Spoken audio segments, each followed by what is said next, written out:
Орозого карата Жалал Абад шаарындагы муниципалдык базарда уй этинин килограммы 400 сомдон сатылып жатат. Аталган базардагы эт саткан соодагерлер арзандатуу Орозо айы бүткөнгө чейин улантыларын билдиришти. Биле кетсек, аталган базарда азык-түлүктөрдү, керектелүүчү тиричилик буюмдарды да арзан баада сатуу уланып жатат. Атап айтканда, өсүмдүк майынын 5 литри 530 сом, кум шекер 75 сом, картошка 33 сом, сабиз 30 сом, пияз 45 сомдон сатылууда.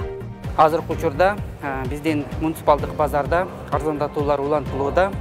Орозо айынын урматына ишкерлердин демилгеси менен биргеликте уй этинин баасы 400 сомдон 1 килограммы сатылууда. Ошондой эле уун 50 килограмм биринчи сорттогу уун 1650 сомдон, өсүмдүк майы 5 литри 530 сомдон сатылууда.